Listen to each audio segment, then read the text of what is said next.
Bienvenue sur Africa 24 pour cette nouvelle édition de l'Africa Tonight. Voici les titres de l'actualité. Première décision pour le nouveau chef de l'État en République démocratique du Congo. Le président Félix Tshisekedi a nommé Vital Kamerhe au poste de directeur de cabinet. Vital Kamerhe se donne pour tâche d'établir un esprit de cohésion. Pour endiguer le chômage et satisfaire la demande de main-d'œuvre sur le marché de l'emploi en Afrique, la Banque africaine de développement s'engage à soutenir et financer les pays africains. Une aide qui devrait permettre la création de 25 millions d'emplois sur une période de 10 ans.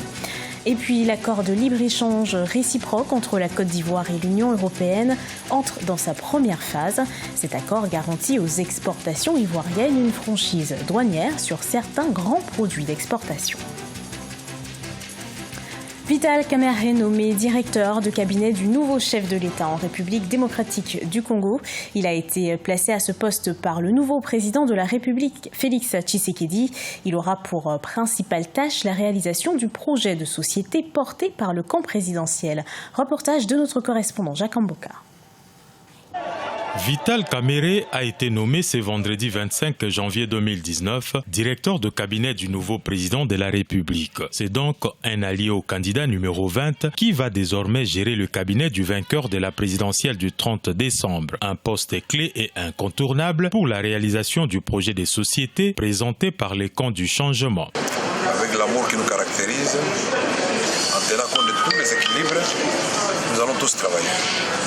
Parce que notre souci, c'est que le président Félix Tshisekedi réussisse. Ancien président de l'Assemblée nationale, c'est un chevronné économiste maîtrisant les enjeux du développement, mais aussi les territoires congolais, qui est désigné comme premier collaborateur du chef de l'État. Né le 4 mars 1959 à Bukavu, Kamerhe est à ce jour l'un des plus grands politiciens de la RDC. D'aucuns ne doutent pas qu'il est le plus populaire à l'est du pays. Les résultats des législatives nationales n'en disent pas le contraire. Il est le meilleur élu de ces scrutins. Nous n'allons pas arrêter de travailler ensemble, nous allons travailler ensemble. Et nous, ça sera la collégialité. Et toutes les personnes ici devant nous ont accompagnés dans cette lutte qui est loin d'aboutir. Poussé par sa base, comme le cas avec Félix Tshisekedi, il se retire de l'accord de Genève pour créer le camp du changement. Alors que son nom était compté parmi les favoris de la présidentielle, Vital Kamerhe se retire de la course pour soutenir Félix Tshisekedi et sera nommé directeur de campagne. Avec un budget autour de $700 000 seulement, Kamerhe élabore un plan de campagne pour le candidat du cash qui aboutira à la victoire de Félix Tshisekedi le 30 décembre 2018.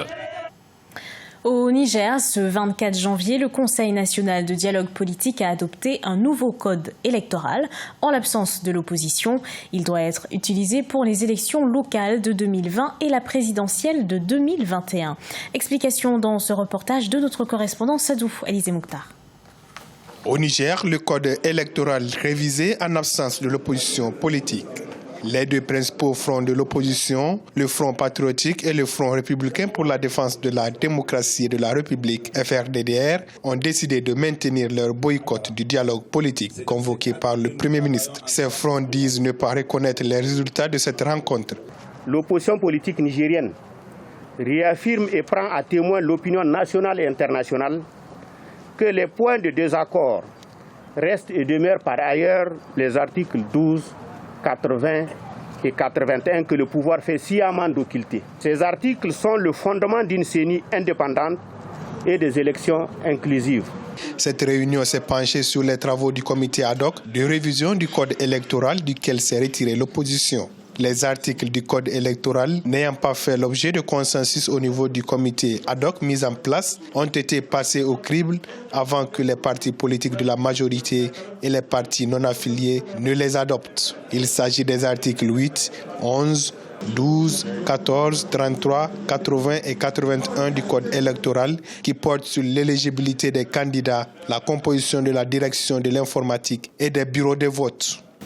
En plus du fait que tous les articles qui n'ont pas fait l'objet de consensus au niveau du comité ad hoc ont trouvé ici de manière consensuelle leur solution.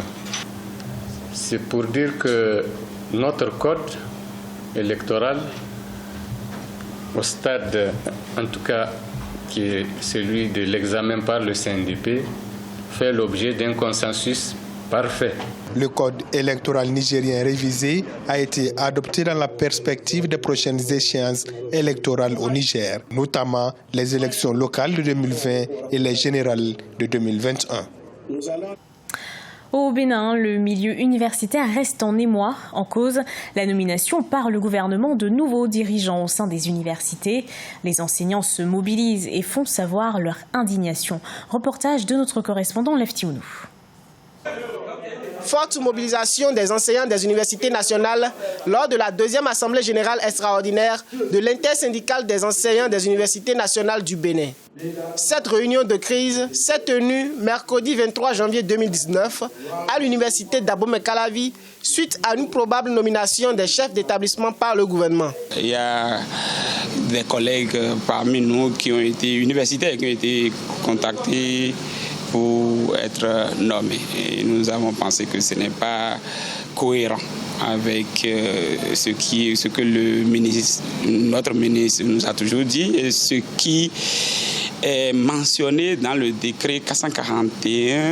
Le décret 441 du 20 septembre 2018 portant mesures transitoires à la mise en œuvre de la réforme de la gouvernance des universités publiques au Bénin stipule entre autres que les enseignants devraient attendre les décisions du Conseil national de l'éducation dans le cadre des questions de désignation des responsables des entités, recteurs et vice-recteurs.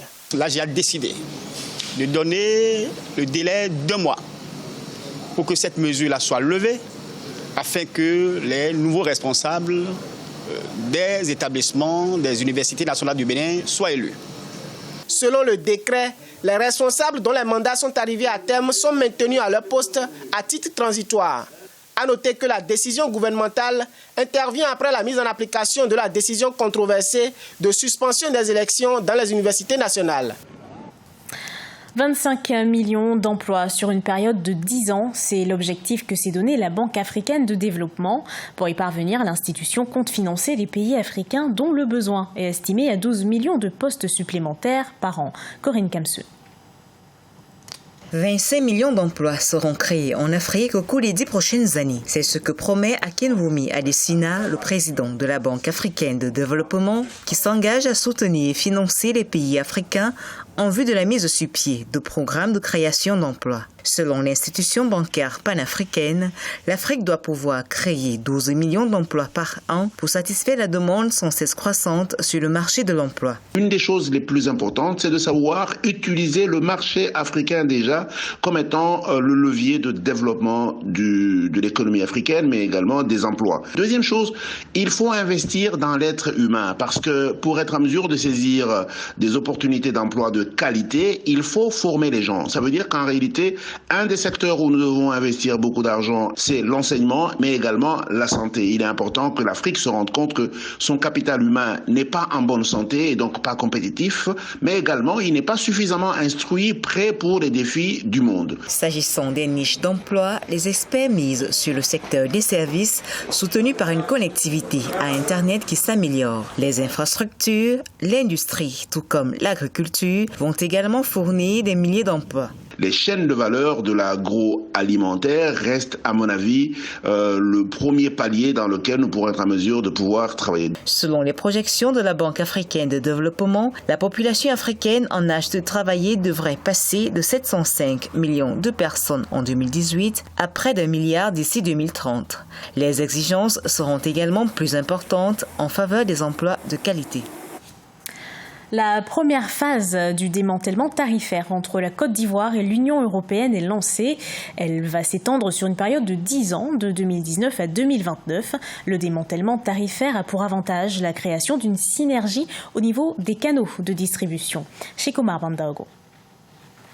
Conclu en 2008, ratifié en août 2016 et entré en vigueur le 3 septembre 2018, l'accord de libre-échange réciproque ou encore APE, accord de partenariat économique entre la Côte d'Ivoire et l'Union européenne, entre dans sa première phase de démantèlement tarifaire. Cette phase porte sur 1115 lignes tarifaires du tarif extérieur commun de la CEDEAO appliqué en Côte d'Ivoire. Comme son nom l'indique, démantèlement, c'est de détruire les murailles ou les barrières tarifaires entre deux zones.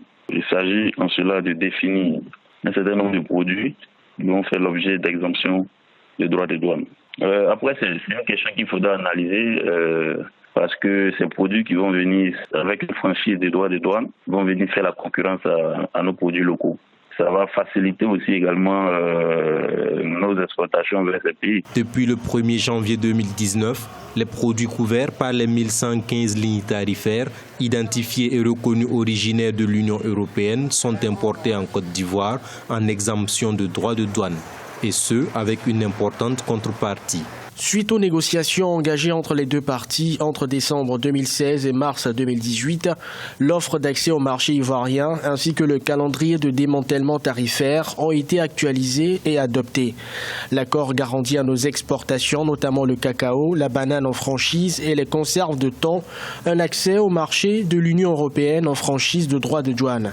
Il faut noter que l'accord prévoit un calendrier de libéralisation en 5 phases sur une période renégociée de 10 ans devant s'étendre de 2019 à 2029. Ce journal a été préparé par l'ensemble de la rédaction. Merci de l'avoir suivi. Retrouvez dans un instant une nouvelle édition d'Actualité sur Africa 24.